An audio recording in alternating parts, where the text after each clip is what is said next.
ঠাকুর, মা, স্বামীজির শ্রীচরণে ভক্তিপূর্ণ প্রণাম জানিয়ে আজকের নিবেদন যুগপ্রবর্তক বিবেকানন্দ, স্বামী অপূর্বানন্দ। 1881 সালের ডিসেম্বর মাসে গঙ্গার দিকের দরজা দিয়ে নরেন্দ্রনাথ সঙ্গীদের নিয়ে শ্রীরামকৃষ্ণের ঘরে প্রবেশ করলেন। দেখেই আনন্দিত হয়ে ঠাকুর মেঝেতে যে মাদুর পাতা ছিল তাতে নরেন্দ্রকে বসতে বললেন। পরে গান গাইবার অনুরোধ করাতে নরেন্দ্র বললেন যে বাংলা গান 2-4টা মাত্র জানেন, তাই গাইতে অনুরোধ করা হলো। মন চলো নিজ নিকেতনে, এ যাবে কি হে দিন আমার বিফলে চলিয়ে ইত্যাদি গান দুটি গাইলেন তিনি। সমগ্র মন প্রাণ ঢেলে যেন ধ্যানস্থ হয়ে মধুর সুরঝঙ্কারে ঘর ভরে গেল। শ্রীরামকৃষ্ণ নিজেকে সামলাতে পারলেন না। আহা আহা বলতে বলতে সমাধিস্থ হয়ে পড়লেন। তারপর এক অভাবনীয় ঘটনা, নরেন্দ্র সব কিছু উলটপালট হয়ে গেল।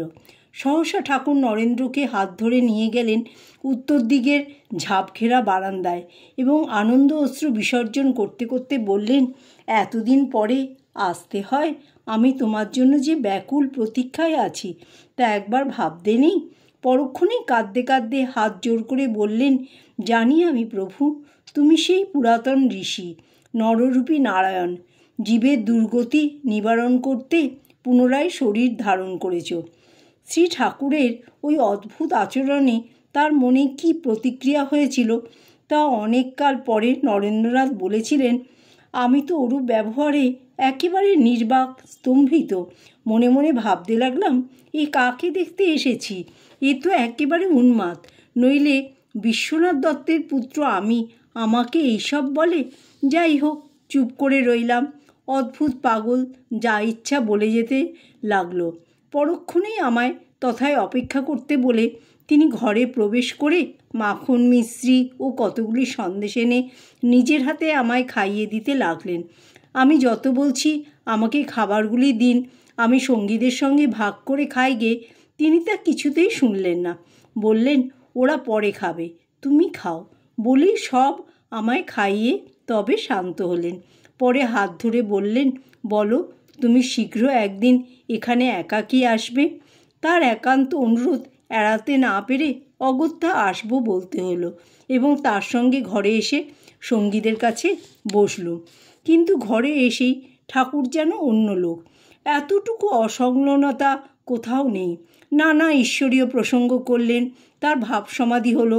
নরেন্দ্র বিস্ময় বিমুগ্ধ চিত্তে দেখছেন ওই রহস্যময় লোকটিকে, ভাবছেন তার কথা মুগ্ধ হয়ে। ইনি যা বলছেন বই পড়া মুখস্থ কথা বলে তো মনে হয় না। ভগবানকে দেখা যায় কি না ওই প্রসঙ্গে ঠাকুর বললেন, আশার বাণী শুনিয়ে, হ্যাঁ গো, তাকে দেখা যায়। তোমাদের যেমন দেখছি, তোমাদের সঙ্গে যেমন কথা বলছি, ঠিক তেমনি ঈশ্বরকেও দেখা যায়, তার সঙ্গে কথা কওয়া যায়। কিন্তু ওরূপ করতে চায় কে?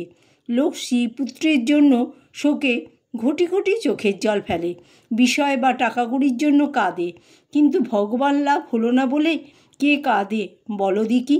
তাকে পেলুম না বলে যদি কেউ কেঁদে কেঁদে তাকে ডাকে, তাহলে তিনি নিশ্চয়ই দেখা দেন। শ্রীরামকৃষ্ণের কথাগুলি নরেন্দ্রের অন্তরে আঘাত করল। তিনি শুধু নির্বাক হয়ে ভাবতে লাগলেন, উন্মাদ হলেও ঈশ্বরের জন্য এরূপ ত্যাগ জগতে খুব কম লোকই করতে পেরেছে। উন্মাদ হলেও ইনি মহাপবিত্র, মহাত্যাগী। ইনি ঈশ্বর দর্শন করেছেন, মানব হৃদয়ে শ্রদ্ধা, পূজা ও সম্মান পাবার যোগ্য। শ্রীরামকৃষ্ণ সম্বন্ধে এরূপ নানা কথা ভাবতে ভাবতে নরেন্দ্রনাথ সেদিন কলকাতায় ফিরে এলেন। কিন্তু শ্রীরামকৃষ্ণের কথাবার্তা ও অদ্ভুত ব্যবহার তার মনে তুমুল ঝড়ের সৃষ্টি করল। যত ভাবতে লাগলেন ততই বিস্ময়কর প্রহেলিকাপূর্ণ মনে হলো ওই অর্ধ উন্মাদ লোকটির জীবন। তার কথাগুলি নেহাত প্রলাপ বলে উড়িয়ে দেওয়া চলে না। ওই দিন হতে নরেন্দ্রের বলিষ্ঠ মন ও গভীর চিন্তা ঠাকুরের জীবন রহস্য উদ্ঘাটনে হলো নিয়োজিত। বাড়িতে ফিরে পড়াশোনাতে মন দেবার চেষ্টা করলেন, কিন্তু শ্রীরামকৃষ্ণকে তিনি ভুলতে পারেন না। তার প্রত্যেকটি কথা, প্রতি আচরণ প্রাণে বিপুল বিস্ময় সৃষ্টি করেছে। সবই দুর্বোধ্য, রহস্যপূর্ণ। যত ভাবেন ততই দিশারা হয়ে যান। সমাধান পান না। স্বপ্নবৎ বোধ হতে লাগলো শ্রীরামকৃষ্ণের সঙ্গ মুহূর্তটি। দিনে রাতে সর্বক্ষণ শ্রীরামকৃষ্ণের নানা চিন্তা তাকে অস্থির করে তুলল। এক অনির্বচনীয় দুর্বার আকর্ষণে তার দৃঢ় মনকেও করে ফেলল অভিভূত। অনেক চিন্তায় বিক্ষিপ্ত হয়ে প্রায় 1 মাস পরে একদিন তিনি একাকী দক্ষিণেশ্বরের দিকে যাত্রা করলেন। শ্রীরামকৃষ্ণ যেন জানতে পেরেছেন নরেন্দ্রের আগমনের সুসমাচারটি। তাই তিনি প্রতীক্ষা করে একাকী বসেছিলেন নিজের ঘরে ছোট তক্তপোষ্টির উপর।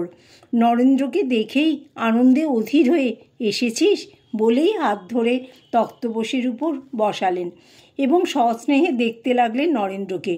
চকিতে ঠাকুরের ভিতর অদ্ভুত ভাবান্তর হলো। তিনি আবিষ্টের মতো অস্ফুষ্ট স্বরে আপন মনে কি বলতে বলতে আস্তে আস্তে সরে আসতে লাগলেন নরেন্দ্রের দিকে। তার পরের ঘটনা নরেন্দ্রনাথই বিব্রত করেছেন। ভাবলাম পাগল বুঝি পূর্বদিনের মতো আবার কোনো পাগলামি করবে। ওরূপ ভাবার সঙ্গে সঙ্গেই তিনি সহসা আমার নিকটে এসে ডান পা দিয়ে আমায় ছুঁয়ে দিলেন। ওই স্পর্শ মাত্র মুহূর্তে আমার এক অপূর্ব অনুভূতি হলো। চোখ চেয়ে আছি, দেখলাম দেয়াল সমেত ঘরের সব জিনিসপত্র বেগে ঘুরতে ঘুরতে কোথায় লীন হয়ে যাচ্ছে এবং সমগ্র বিশ্বের সঙ্গে আমার আমিত্বও যেন এক সর্বগ্রাসী মহাশূন্যে একাকার হতে ছুটে চলেছে। দারুণ আতঙ্কে অভিভূত হয়ে গেলাম। মনে হলো আমিত্বের নাশিত মৃত্যু, সেই মৃত্যুর সম্মুখে অতি নিকটে। নিজেকে সামলাতে না পেরে চিৎকার করে উঠলুম, ওগো তুমি আমার এ কী করলে? আমার যে মা বাপ আছেন। অদ্ভুত পাগল ওই কথা শুনে খলখল করে হেসে উঠলেন এবং হস্ত দ্বারা আমার বক্ষ স্পর্শ করে বলতে লাগলেন, তবে এখন থাক, একেবারে কাজ নেই, কালে হবে। আশ্চর্যের বিষয়, তিনি ওরূপ স্পর্শ করে ওই কথা বলা মাত্র আমার সেই অপূর্ব প্রত্যক্ষ এককালে অপনীত হলো। প্রকৃতিস্থ হলাম এবং ঘরের ভিতর ও বাইরের সব জিনিস পূর্বের মতো ঠিক অবস্থিত দেখতে পেলাম। চোখের পলকে ঘটেছিল এসব। নরেন্দ্রনাথ বিস্মিত। তার মনে এক যুগান্তরের সৃষ্টি হয়েছে। এই কি সম্মোহনী বিদ্যা, ইন্দ্রজাল, ব্ল্যাক ম্যাজিক! কিন্তু নরেন্দ্রর অন্তর তাতে সায় দিতে চায় না। তিনি দুর্বল নন, প্রবল ইচ্ছাশক্তি সম্পন্ন। তিনি এক নিমেষে তাকে অভিভূত করা, তিনি একে অর্ধোন্মাদ মনে করেন। একটা সিদ্ধান্তে পৌঁছতে হবে। প্রাণের ভিতরটা তোলপাড় করতে লাগলো। মহাকবির কথা মনে হলো, স্বর্গে ও পৃথিবীতে এমন সব তত্ত্ব আছে মানববুদ্ধি প্রসূত দর্শনশাস্ত্র তার রহস্য ভেদ করতে পারে না।